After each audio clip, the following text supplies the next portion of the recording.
Ahojte, dobré ráno.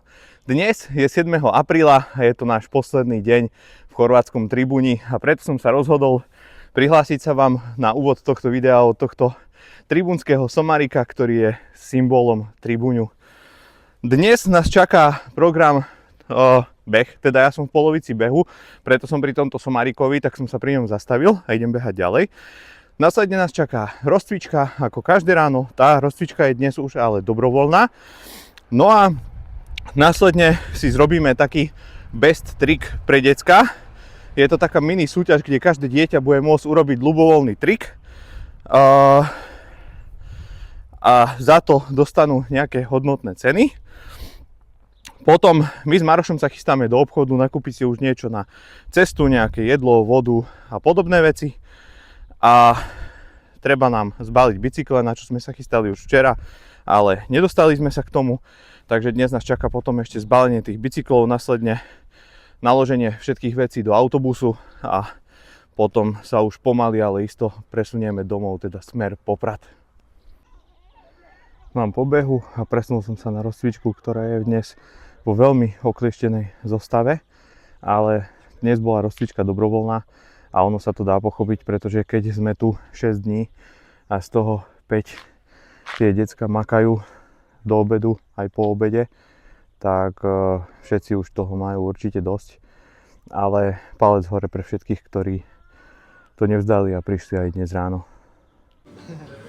No a máme tu posledné raňajky tohto ročného kempu. Toto je hlavne Viliho raňajková strava, takže Vili, dobrú chuť. Ďakujem. Obidve nutely sú jeho, že by ste chceli vedieť, keby teda. Tu je Sofie takto raňajkuje, papa, chutí jej, všetko super. Tu je Maroš. OK, a Stelka hundrala, že ona vo videu není, no takže ešte Steli, zakývaj do kamery aspoň. Sme po raňajkách, no a práve sa presúvame do potravín, kde si ideme už nakúpiť niečo na cestu. Následne náš nákup pôjdeme zaniesť k nám na izbu. Pomaličky sa zbalíme, aspoň to, čo stihneme. No a potom sa presunieme na molo, kde máme každé ráno rozcvičku a dáme si s deckami best trick. Následne potom už pôjdeme pomaličky asi zbaliť bicykle a myslím si, že ešte stihneme trošku posedieť na mole. Ja by som chcel ešte potom odchytiť Števa Pčolu, možno Janku, možno Viliho, proste niekoho z týmu, ktorý by nám takisto povedal pár slov, ako sa im tento kemp páčil. A pozrite sa na Marošov nákup, hej, takto sa stravujú športovci. My sme už boli medzičasom na ubytku, časť vecí sme si už zbalili, bicykel zatiaľ ešte nie, pretože sme to nestihli, lebo sme boli v tom obchode. No a teraz sa už presúvame na to naše molo, kde sa každé ráno rozcvičujeme. Chalani sa tu už rozjazďujú, pretože sa určite všetci chystajú na best trick a už si trénujú tie svoje triky. A ja tu práve vidím Janku a idem za ňou. OK, točím. Takže 20. ročník trialového kempu v Chorvátsku sa nám blíži ku koncu. Máme tu posledný deň, máme pred sebou kontest a je to neuveriteľné, že je to naozaj 20. ročník. Pamätám si úplne prvý ročník, keď sme tu v roku 2003 cestovali partička popradských a nielen popradských, ale aj ďalších slovenských jazdcov úplne v oklieštenej zostave. Možno sme tu boli 15 ľudí a vtedy by asi nikto neveril, že v roku 2026 tu budem rozprávať a hodnotiť 20. ročník. Takže ďakujem Števo, že si sa do toho pustil v roku 2003 a že si to napriek všetkým určite komplikáciám, ktoré sprevádzali tieto všetky ročníky, sa toho nevzdal tohto podujatia a že to aj dnes môžeme trénovať. A keď tak retrospektívne spomínam, že koľko jazdcov sa tu premlelo a mnohí z nich sú už teraz dospelí ľudia, ktorí už cyklotriál je vlastne len ich nejakou minulosťou, ale je to naozaj strašne veľká história za týmto kempom a strašne veľa jazdcov. A je to fajn, že tu môžeme takto byť. Uvidíme, koľkokrát sa tu ešte takto stretneme. Takže to bolo pár slov, určite veľmi úprimných a pekných od Janky Kucovej. Tu sa nám už všetko pripravuje na tento kontest. Tu máme Števa Pčolu, ktorého si takisto neskôr skúsim odchytiť k mikrofónu, nech nám tiež povie nejakých pár slov k tomu kempu a k tým 20 ročníkom, ktoré sa mu podarilo zorganizovať. No a práve tu máme Adelku Kubovú, ktorá je minuloročnou majsterkou sveta v UCI. Adelka, povedz nám ty, ako sa ti páčilo na tomto kempe? No, tak mne sa páčilo celkom dobre, boli veľmi dobrí tréneri a zajazdila som sa celkom dobre. OK, a chcela by si prísť aj na nejaký ďalší ročník tohto kempu? Áno. Určite áno. Dobre, takže toto je pár slov od Adelky. Adelka, držíme ti palce v tvojej ďalšej kariére, nech sa ti darí. Ďakujem. Takže ako ďalšiu máme pri mikrofóne Lejku Kucovú. Lejka je dcéra Janky Kucovej. Leji, ako sa tebe páčil tohtoročný 20. ročník kempu? Podľa mňa to bolo úplne super a za mňa načasovanie kempu bolo ideálne, pretože predtým som sa musela zotavovať chvíľku zo zranenia, ale teraz na tom kempe tým, že som trénovala tak veľa, tak som sa dostala do toho naspäť a ja sa teším z toho. Super, Leji, aj nám povieš, aké zranenie sa ti stalo pred týmto kempom? Hej, tak mala som zapálené šľachy na zápesti, takže sa to trebalo liečiť trošku veľa, ale to nevadí. OK, takže my sme určite všetci veľmi radi, že si bola tu, že si mohla bez akýchkoľvek ďalších problémov trénovať. Čo ťa ďalej čaká? Na aké preteky sa chystáš? Tak určite by som chcela odjazdiť všetky svetové poháre a aj nejaké C1, kebyže sa mi podarí, bolo by super. A taktiež samozrejme majstrovstvá sveta, majstrovstvá Európy, to by bolo super. OK, takže Lejke budeme určite pri všetkých jej plánoch držať palce. Takže Lej, poď na to, poď do sezóny a uži si to hlavne. Ďakujem. Takže a teraz pri mikrofóne máme asi najmladšieho jazdca Peťka. Takže Peťko, povedz nám, ako sa ti páčilo na tomto kempe? No, celkom dobre.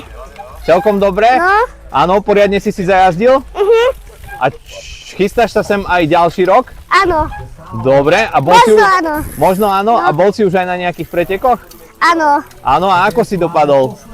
No, aj niekedy aj druhý, niekedy aj tretí a niekedy aj posledný, aj predposledný. To nevadí, len musíš makať, trénovať a určite príde aj prvé miesto. Už si nachystaný na nejaký best trick? Máš už niečo vymyslené, čo urobíš v tejto súťaži? No, neviem, ale asi áno. Dobre, tak sa budeme tešiť na tvoje triky. Zatiaľ čau. Ahoj. A Števo Pčola, organizátor tohto 20. ročníku kempu, sa už chopil mikrofónu. No a naša súťaž Best Trick sa nám pomaly, ale isto môže začať. OK, takže akcia Best Trick sa nám na malú chvíľu zastavila. Teda vlastne ešte ani neodštartovala, ale už sa zastavila, pretože nám došla baterka v tomto našom repráku. Takže Maroš akurát zbehol po powerbanku, ktorú skúsime pripojiť na reprak, uvidíme, či to powerbanka potiahne alebo nie. No a zatiaľ všetci čakáme, niektorí z nás trénujú, makajú na svojich best trikoch, no a my čakáme teda, kým Maroš príde naspäť s powerbankou. Ja by som možno zatiaľ teraz skúsil využiť čas a odchytil si k mikrofónu Števa Pčolu na pár slov. Takže pri mikrofóne už máme Števa Pčolu, organizátora 20. ročníku Bike Trial Campu. Števo, aký je to pre teba pocit robiť 20. ročník tohto kempu a byť tu? Aké sú tvoje pocity? Pokiaľ by som včera nezistil, že Vašek je už na 16.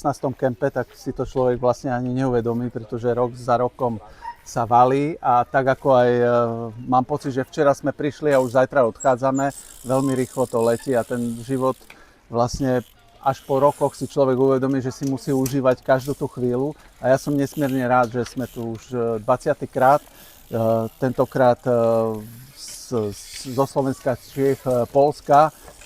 Ja verím, že nás čakajú ešte kempy, kde príde zastúpenie jazdcov z celého sveta, ale nič nemení na tom, že tá atmosféra je tu perfektná, že jazdci si to užívajú a môjim takým cieľom ako organizátora je priniesť kemp, ktorý nie je len o tom tvrdom tréningu, ale o tom, aby si tí jazdci našli vzťah k tomu športu a milovali to, pretože tieto spomienky ostanú v nich najdlhšie a proste ten triál nie je len o tom tvrdom jazdení a o tej krvi, o tom pote, ale aj o tých vzťahoch, priateľstvách, o tom, že sa chalani vyberú večer na nejaký street do mesta a zažijú super atmošku a budú na to spomínať podľa mňa celý život.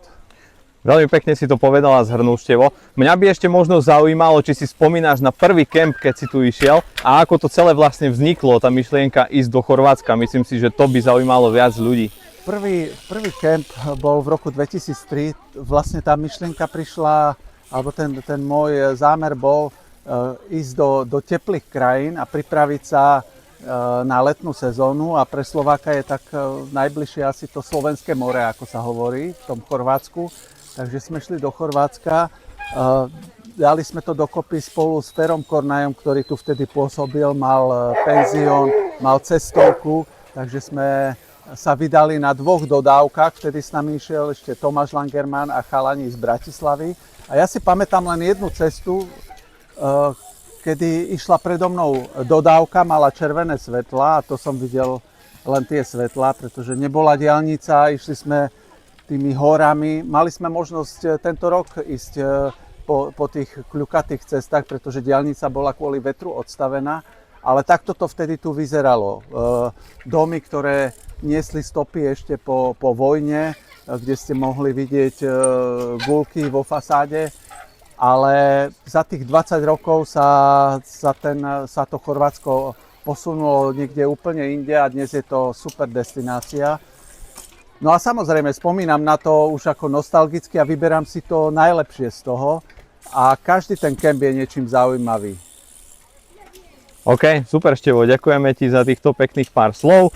No a myslím, že pomaly, ale isto sa už môžeme vrhnúť na Best Trick, takže Števo, ďakujeme ešte raz za organizáciu týchto 20 ročníkov. Ja si to tu s tebou naozaj užívam a dúfam, že aj do ďalších rokov nás nejaké spoločné kempy ešte čakajú.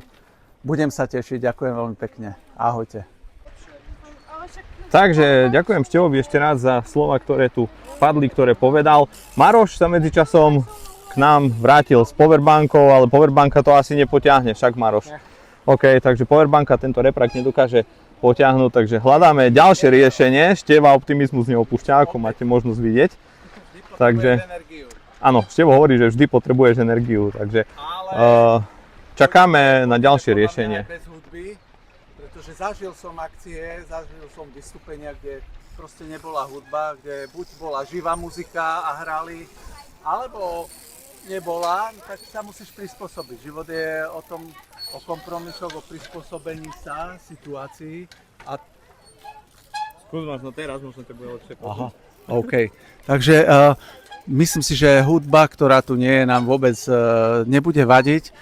Pretože zo života som sa naučil a niekoľko exhibícií som zažil, že vyhodilo prúd a nebola elektrina, no a čo teraz? No tak keď si už na mieste, tak musíš sa prispôsobiť. Takže chalani a baby budú musieť sa prispôsobiť a zažijú niečo nové. Ale predsa len budeme mať v zálohe mini reproduktor, že kľudne to môžem pustiť ešte aj z telefónu. A budeme to počuť len my, porota a tréneri. Ale tu išlo o tú atmošku, takže no, trošku ma to mrzí, ale such a life. Život je taký. OK, takže hudbu sa nám konečne podarilo oživiť, prišli sme s takýmto riešením, máme takýto reprák, ale máme hudbu, čo je najdôležitejšie, takže konečne sa môžeme vrhnúť na Best Trick, takže poďme na to. No a ešte by som vám rád upresnil, ako to bude fungovať, takže vlastne porota bude stať tu, porota bude pozostávať z Vaška Koláža, Maroša Patakyho, Janky Kucovej a Števa Pčolu. Skupinky budú rozdelené tak, ako boli rozdelené do tých našich tréningov, ktoré sme absolvovali každý deň. No a z každej skupinky vlastne bude jeden víťaz, ktorý dostane najviac bodov od tej našej poroty. Ja v porote nebudem, pretože ja sa vám budem snažiť ten Best Trick čo najlepšie priblížiť, takže ako sme si už povedali, poďme teda na ten Best Trick.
topka. Daj na to. Takže toto je zatiaľ náš najodvážnejší jazdec, ktorý sa bez triku zúčastnil. Peťo, aká je voda? Zimná! Ideš ešte raz? Hádaj. Ďakujeme, Peťo, za tvoj výkon.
Touch the sky, feeling bolder.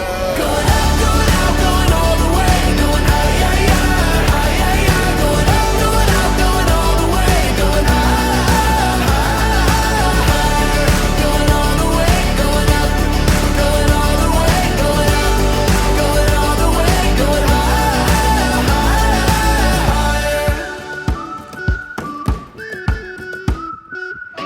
Break the mold, then press repeat. Get 'em up on the edge of their seats. Set your aim a little higher. We're gonna go, gonna go, gonna go there. Going up, going out, going all the way. Going high, yeah, yeah, high, yeah, yeah. Going up, going out, going all the way. Going higher. Going all the way, going up. Going all the way, going up. Going all the way, going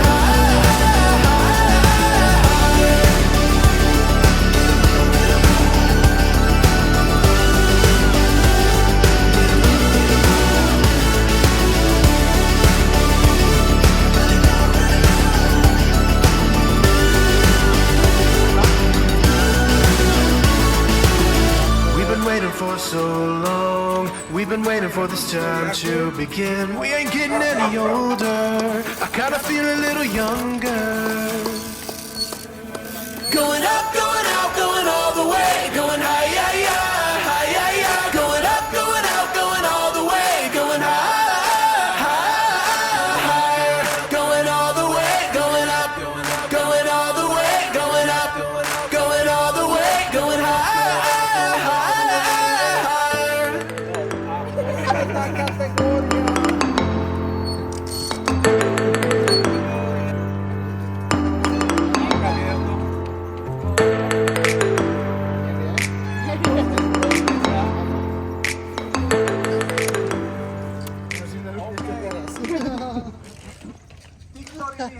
Tak jdeme udělat radost malému Peťovi, který je smutný, že nevyhrál.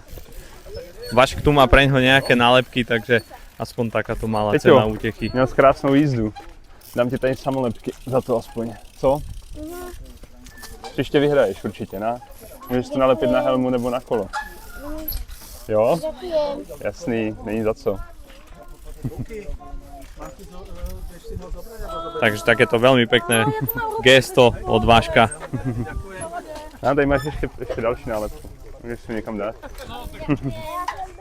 Ale musíš mě ukázat za to. Peťo, Jo, dobré. Super. blahoželám. A ja som si na chvíľu ešte ku kamere odchytil Vaška Kolára. Chcem sa opýtať, Vašek, aký je to pre teba pocit byť na 20. ročníku tohto kempu? Super, já nemůžu uvěřit tomu, že už je to 20. ročník. Já jsem byl asi na nějakých plus minus 16 ročnících a strašně to všechno rychle letí. Je to hustý, že to Štefan pořád takhle udržuje a drží, protože si myslím, že takhle před sezónou je to nádherný si jít zajezdit takhle do takovéhohle prostředí, v takovéhle komunitě jezdců. Za ty roky, co to Štefan dělá, tak se tady vystřídalo strašně moc jezdců různých a hodně velkých men, vlastně světových trialistů, takže jsem rád, že tady můžu být a je to fajn. Příští rok, když to bude Štefan dělat, tak určitě zase bych chtěl jet, protože je to tady super. To prostředí, prostě jezdit takhle u moře, to se ti prostě nepoštěstí jenom tak.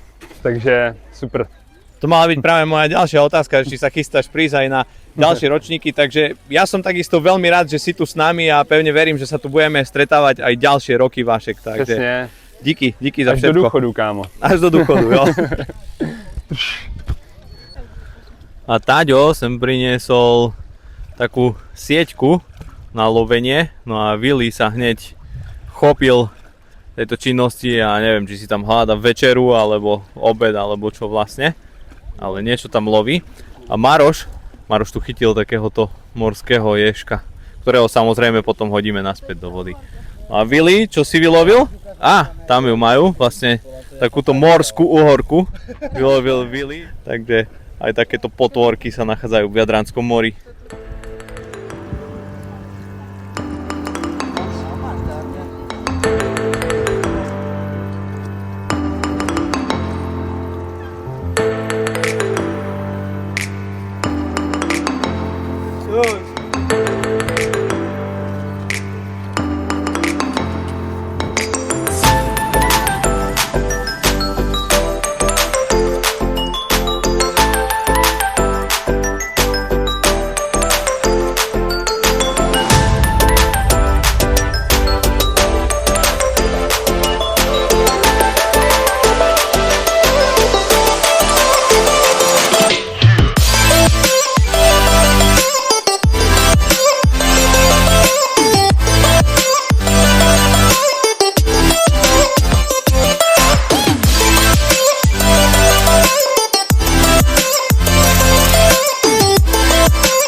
Bestrik je za nami, my sme si ešte trošku posedeli pri mori, užili si nejaké vodné aktivity, poopalovali sa.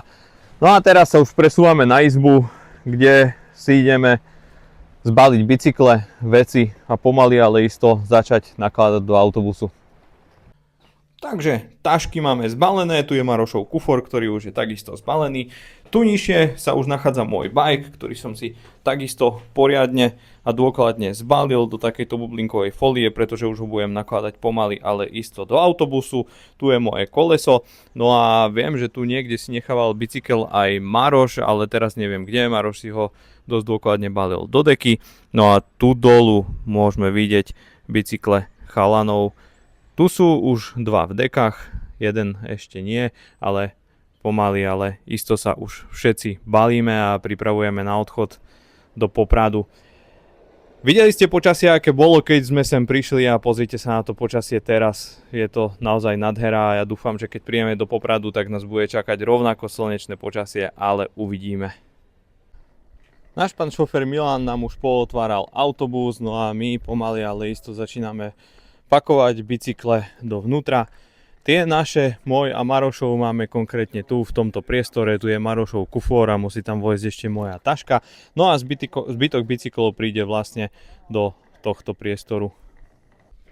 Ešte taká malá technická informácia o tomto autobuse od nášho pána šoféra. Autobus má aktuálne najazdených 1 milión kilometrov a náš šofér Milan tvrdí, že ešte ďalšie 2 milióny musí najazdiť, čo je za mňa masaker. Ja som si to nikdy neuvedomil vlastne, že tie autobusy majú toľko nabehané alebo toľko dokážu mať tých kilometrov nabehané, takže za mňa je to extrém, takže to len taká malá vsúka ohľadne kilometrov na autobuse. Takže pomaly, ale isto sme pokročili v balení a zatiaľ to tu vyzerá nejak takto. Ja by som chcel ešte povedať, že za týmito všetkými kuframi sú naše bicykle, môj, Marošov a Aďov, sú tam dosť zahádzané, tak hádam budú OK.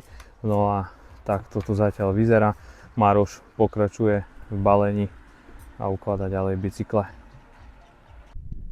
Autobus máme naložený, ja som ešte vybehol na vrch nášho ubytovania si ešte takto raz natočiť Jadranské more.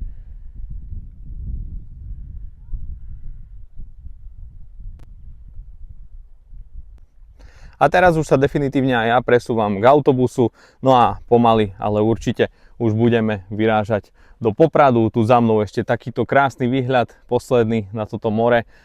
No a poďme pomaly domov. Takže naša 15-hodinová cesta sa práve začína. Odchádzame z Tribúňu a mierime domov smer Poprad.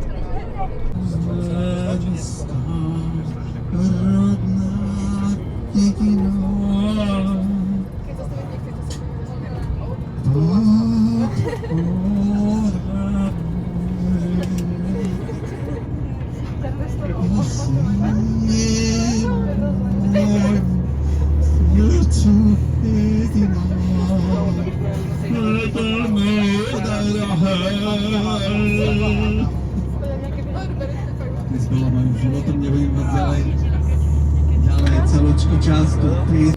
Takže aj takýmto spevom nám Štivo Bčola kráti cestu domov do Popradu. Takže my sme ešte stále v Chorvátsku, máme za sebou nejaké 3 hodiny jazdy, zastavili sme sa na benzínovej pumpe. No a chcel som vám ukázať aktuálny cenník diesla, respektíve pohonných hmôt v Chorvátsku. Takže diesel 2.01, prémiový diesel 2.39, takže takáto je aktuálna cena pohonných hmôt v Chorvátsku. No a tu je náš autobus, ktorý už má 1 milión kilometrov za sebou a ďalšie 2 ešte musí fungovať. No a teraz si dáme, tam pán šofér Milan ide tankovať. No a dotankujeme a dáme si krátku pauzu, ponaťahujeme sa a ideme ďalej. No a cestou domov z Chorvátska sa na sedadlách spí aj takto.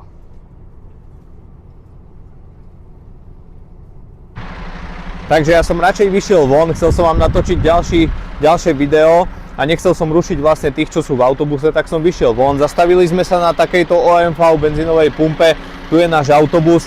Ja som sa práve díval na Waze, domov nás čaká ešte nejakých zhruba 500 km, teraz je nejakých 1:45 v noci. Najprv máme namierené do Bratislavy, kde budeme vysádzať českú posádku, Vaška Koláža a spol. No a následne sa budeme už presúvať smer Poprad. Doma by sme mali byť podľa Wazeu v Poprade okolo 6 hodiny ráno, ale tým, že šofér si musí dávať takéto prestávky po ceste a budeme vlastne ešte vysádzať chalanov, tak predpokladám, že domov prídeme okolo 8 ráno. Vyražali sme o 5 z Tribúňu, momentálne je nejakých 1:45 cca, takže zatiaľ cesta nejakých 6 hodín plus minus a ostáva teda ešte tých 500 km. A tu v Maďarsku už začína trošku fúkať, takže ja sa idem presunúť naspäť do autobusu. A takto sladko si tu spia chalani. Kto vie, o čom sa im sníva? Asi o tom, že sú ešte v tribúni, niekde na slnku a jazdia na svojich bajkoch. Takže aj takáto je cesta domov. Takže sú 3 hodiny ráno, my sme práve vyložili Vaška koláž a ja vám chcem zase ukázať, ako pohodlne a dobre sa spí v autobuse, takže ak sa vám doma nespí dosť dobre, tak určite si choďte sadnúť do autobusu a vyspíte sa napríklad aj takto, ako naša Nika. Čau, Vili. Takže 15-hodinová cesta z nášho Bike Trial Campu z Tribuňu je za nami. My sa už nachádzame v Poprade pod našimi krásnymi Tatrami. No a Števo, ja ťa tu práve vidím a veľmi rád by som ti chcel ešte raz poďakovať za všetky kempy, ktoré si doteraz zorganizoval, pretože každý jeden, na ktorom som bol, som si veľmi užil. No a ako máte možnosť vidieť, autobus sa už pomaly, ale isto vyprázdňuje. Ja by som vám chcel ešte všetkým poďakovať, všetkým, ktorí ste si pozreli tie naše videá, ktoré sme natočili v Chorvátsku. Ďakujem za váš čas, za vaše vzhliadnutia. No a ja pevne verím, že sa vidíme pri nejakom ďalšom videu, možno zase z nejakého kempu, tréningu alebo na pretekoch. Takže zatiaľ, čaute. Every night, paradise seems so far away.